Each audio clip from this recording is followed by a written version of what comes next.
Good morning and welcome to the DFS Army YouTube channel. I am Razzle11 and you can find me on Twitter at Razzle11Grinds. Going to take a look at some pitching for today, Saturday, May 27th.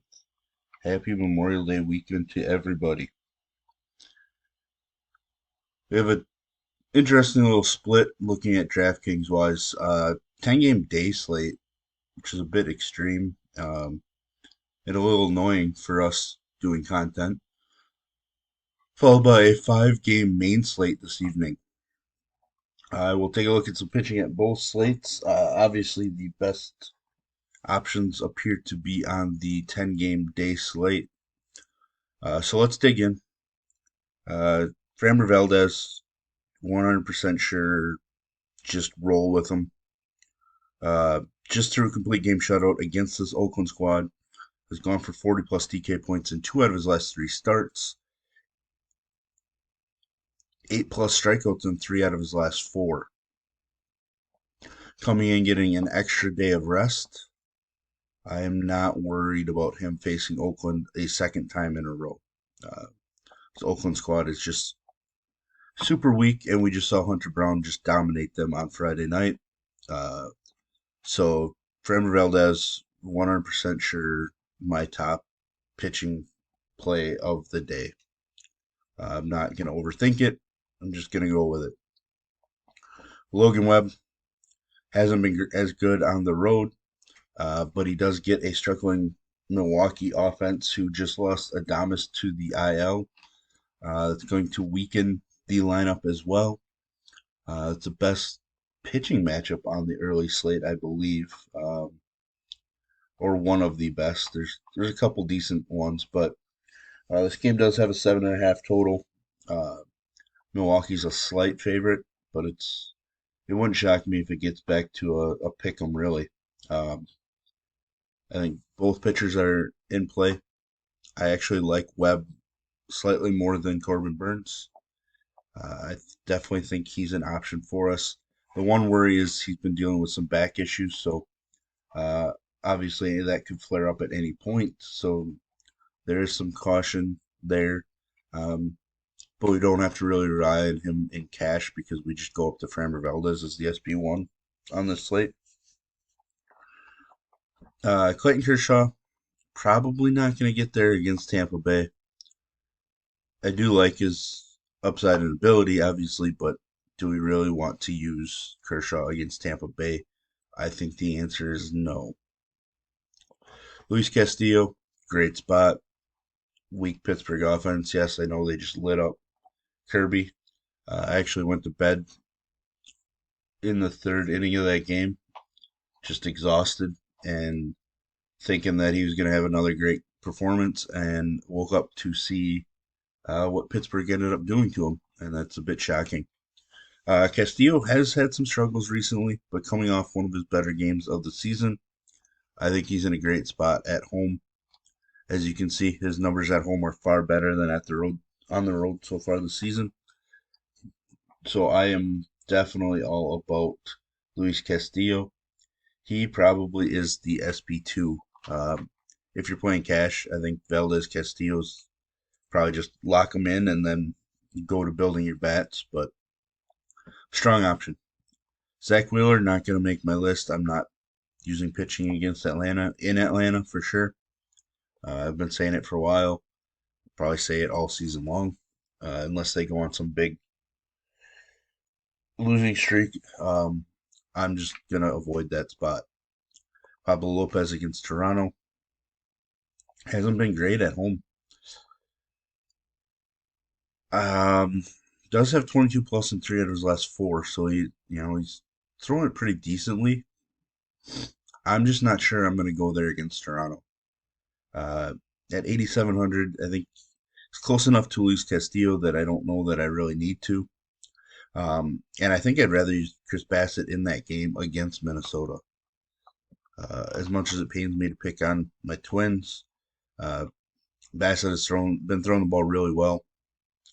Coming off a not so good start against Tampa Bay, but only 2 of those runs were earned, but he did give up 3 home runs. He has been worse on the road, but there's plenty of K upside in this matchup.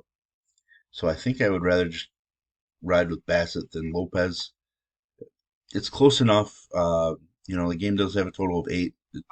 Minnesota's a very slight home favorite, but I think for my money, I would rather go with Bassett than Lopez. Glass now obviously hasn't pitched yet at the major league level this year.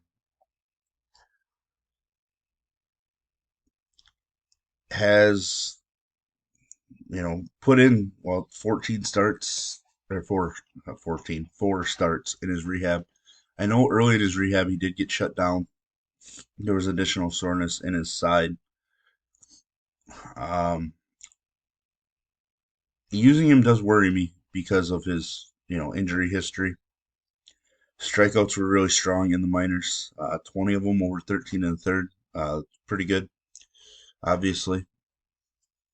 But he could be limited to the 75 to 80 pitch range, uh, which is a little annoying, at 8,600 plus facing the Dodgers. Uh, I do love his upside, so I will have exposure, but I think I'm going to cap myself in the 15% range. Um, I love his K ability. So if he comes out, throws 4 innings, 75 pitches, but he strikes out 8 or 9, I think I can live with that on DK. I'd have to do the math, but I think that's something I can deal with. But I won't go too heavy on him just because I just have this huge fear of re-injury with him, uh, with the violence in his delivery. But man, it'll be good to see him back. Uh, Tampa Bay gets stronger. Going down the list, Corbin Burns, low game total, favorite, sure. Um, San Francisco just got to Peralta. It's a little worrisome. He hasn't been as strong at home. It was decent against San Francisco in the first matchup. Uh, a bunch of unearned runs. I just don't think I'm going to go there right now on the slate. I don't think I need uh, to be honest. Charlie Morton has actually struggled at home. Plenty of home runs. I don't know that I want to go to Morton either against Philadelphia. I'm tempted to consider him, but right now I think I'm going to leave him out. That obviously could change as the morning goes on.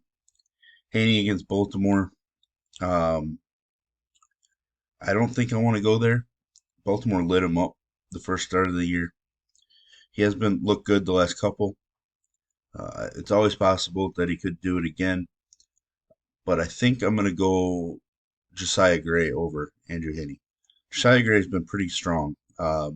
Just one game of over 3 earned runs allowed on the season, and that was the first start. Just one other game above 2 earned runs against Arizona. Walks have crept up while strikeouts have gone down the last few. That is very worrisome for me, but uh, I generally like to attack Kansas City. I ended up off of Corbin as the day went on yesterday just because I needed to eliminate a pitcher from my pool to get my numbers back to where I was comfortable. I think Josiah Gray is an interesting option. I have not really looked at the weather yet to see, uh, but let me take a quick look. It is pretty warm in Kansas City, but uh, nothing really stands out. So, yeah, I think Josiah Gray is certainly in play for me. Uh, Luis Severino going to be an option for me against San Diego. Overall, San Diego's offense has not been performing that well, and we know that Severino, when he's 100%, is a much better pitcher than $7,000. So Severino, I think, has got some big time GPP upside at his price. So somebody that I'm going to take some shots with. Lorenzen, interesting to me, even though the White Sox can surprise a little bit, and he's coming off a pretty bad start. He was solid for 3 starts before that. I think he could be worth a dart throw on this slate. He's actually a minus 115 favorite in this game, but it does have a little higher total. So, like I said, just more of a a dart throw. If Contreras would strike guys out again, I think he'd be a sneaky option. But his strikeouts just have not been there, so I'm a little worried. I may not end up there, but he's somebody that's been on my radar. I can't fall for the Brady Singer anymore. Even against Washington, I might just have to pass until he shows me something. Looking here quick at the 5-gamer, the main slate, but it's 5-gamer. Ohtani at the top for sure. Uh, do we really need to talk about Ohtani, especially taking on Miami? I will go with Ohtani pretty easily. Verlander in Coors. I haven't dug into his career numbers in Coors, but I think he's definitely in play. One bad start against Tampa Bay, which to be expected. Scherzer looked pretty solid in Coors yesterday. I didn't look at the final score, but I know when I did go to bed, he was throwing pretty solidly. So I think Verlander in Coors is a fine option.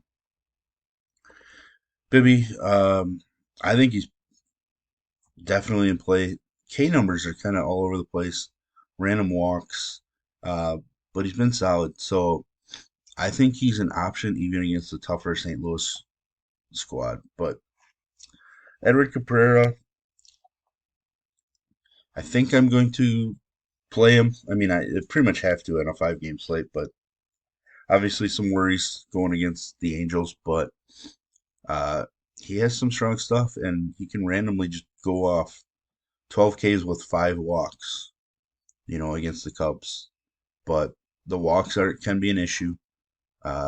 He's going to allow a couple runs, but can he offset it with strikeouts? I think he can. Uh, Pitch count ramping back up. He topped out at 109. They brought him back down, stayed down a little bit. Now it's going back up again. I like that trajectory. So I'm gonna definitely consider him on the slate. Looking at Chicago, wind's blowing in from right field, so um, interesting. Williamson had a pretty strong debut in Coors, struggled against St. Louis, but kind of expect that. St. Louis has some guys that can hit left-handed pitching. The Cubs can a little bit too, um, but there might be some upside in him at that price. Maybe it's time to just go back to Flaherty. Struggled, but then dominated Milwaukee. I don't know what to do with Jack Flaherty. I'm gonna have to dig in a little bit more. I just know that I like to target pitchers against Cleveland, even if they don't strike out as much as you would like. They just lack power in that lineup. Davies and Whitlock returning from the IL. I'm gonna have to dig in more to see about rehab starts, but I'm not really, excited to use either. Um, so it'll be interesting to see what they did rehab wise. Yeah, no thank you on Chase Anderson. Maybe Jameson Tyon, but he has not looked good, and they pushed his starts back. So um, I'm gonna have to try to read some reports on health and go from there. A little longer video, probably the longest one I've done so far, but 15 games to look at. If you enjoy what I bring to you, please hit the like button, hit the subscribe button, turn the notification bell on, get an alert anytime we drop videos here at DFS Army. If you want to join us, I will put links in the description below, dfsarmy.com. Use promo code RAZ, that's RAZ, for 10% off.